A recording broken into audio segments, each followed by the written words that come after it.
Vijayawada centre of the AP. అటు ఉత్తరాంధ్ర నుంచి ఇటు రాయలసీమ వరకు ఏ పాయింట్ చూసినా విజయవాడ అనేది సెంటర్ ఆఫ్ ది అట్రాక్షన్ ఇస్తుంది. అందుకే ఏ ఇష్యూ అయినా ఏ పాయింట్ బేస్ మీద అయినా విజయవాడ నుంచే స్టార్ట్ అవుతుంది. అందుకే విజయవాడని రాజకీయంగా, ఎడ్యుకేషనల్గా, డివోషనల్గా, అలాగే వైద్య, విద్య, కళారంగాల్లో అన్నిట్లో ముందుండే విజయవాడే అందరికి గుర్తొస్తుంది. అందుకే విజయవాడకి అంత ప్రయారిటీ ఉందని చెప్పాలి. విజయవాడ ఏపీలోనే కాకుండా దేశంలోనే ఒక నేమ్ ఉన్న సిటీ.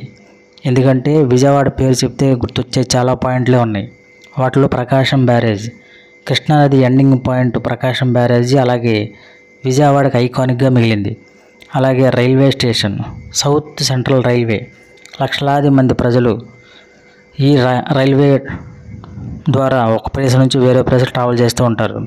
సౌత్ సెంట్రల్ రైల్వే అవడంతో ఎక్కడి నుంచి ఎక్కడ ట్రావెల్ చేయాలన్నా సౌత్ సెంట్రల్ రైల్వే విజయవాడే మెయిన్ పాయింట్. అందుకే రోజుకి 450 పైగా ట్రైన్స్ విజయవాడ టచ్ చేసి వెళ్తూ ఉంటాయి. అలాగే డివోషనల్గా దుర్గామాత గుడి, డివోషనల్గా వేలాది మంది భక్తులు విజయవాడ వచ్చి వెళ్తూ ఉంటారు. అలాగే మార్కెట్ పరంగా, అలాగే క్రైస్తవులకు మేరీమాత, గుణదల మేరీమాత, అలాగే బందర్ రోడ్లో ఉన్న పీవీపీ మాల్ ఇప్పుడు అందరికీ బెస్ట్ ఎంటర్టైన్మెంట్గా నిలిచింది. అలాగే సినిమాల పరంగా విజయవాడే మెయిన్ పాయింట్. ఇలాంటి విజయవాడలో ఆల్మోస్ట్ 70 థియేటర్లు ఒకప్పుడు ఉండేవి. ఇప్పుడు రాను రాను మల్టీప్లెక్స్లు మారడం, అలాగే సింగిల్ థియేటర్లో లేకపోవడం, తక్కువైపోవడం ఒక మైనస్ పాయింట్ అని చెప్పాలి. అయితే విజయవాడలో చాలా పాయింట్లు ఉన్నాయి. ఏలూరు రోడ్, బందర్ రోడ్, ఇలా ఏలూరు రోడ్లు చూస్తే చాలా సినిమా థియేటర్ ఉండేవి. అలాగే బందర్ రోడ్లో చూస్తే చాలా మల్టీప్లెక్స్లు, సినిమా థియేటర్లు ఉండేవి. ఇప్పుడు ఏలూరు రోడ్లో ఉండే కరెక్ట్గా మేరీమాతకి టెంపుల్ ఎదురుకుండే రాంగోపాల్ థియేటర్ ఒకప్పుడు అటు గుణదల, మాచవరం, రామర్పాడు రింగ్ వరకు ఉండే అందరికీ ఒక రాంగోపాల్ వర్మ థియేటరే, సింగిల్ థియేటరే ఎక్కువ అందుబాటులో ఉండేది. అలాంటి రాంగోపాల్ థియేటర్ రీసెంట్గా రినోవేషన్ జరిగిన తర్వాత 2 స్క్రీన్స్తో బెస్ట్ ఎంటర్టైన్మెంట్ ఇస్తుంది.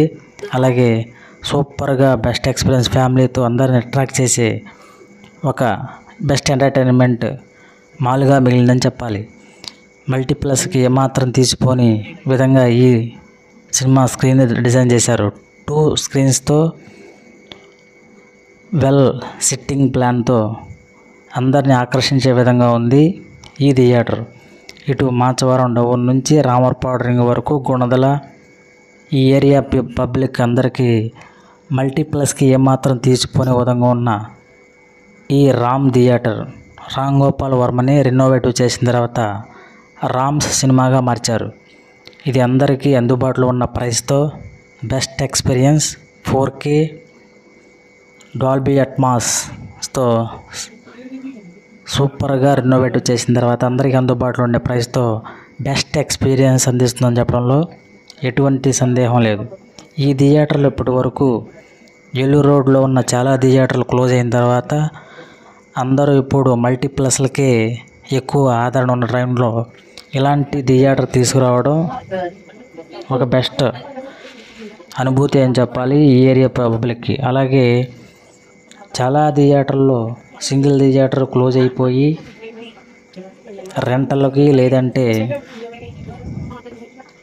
కళ్యాణ మండపాలు లేదంటే షాపింగ్ మాల్స్గా మారుతున్న టైంలో మళ్ళీ థియేటర్ రినోవేటివ్ చేసి పబ్లిక్కి అందరికీ అనుకూలంగా ఉండే ప్రైస్తో తీసుకురావడం అనేది ఒక ప్రయోగం అని చెప్పాలి. ఇలాంటి టైంలో ఏది ఏమైనా ఈ ఏరియా ప్రజలకు పబ్లిక్కి బెస్ట్ ఎక్స్పీరియన్స్ ఫ్యామిలీ ఆడియన్స్తో సూపర్గా మల్టీప్లెక్స్ తీర్చిపోనే విధంగా తీర్చిదిద్దారు ఈ థియేటర్ని.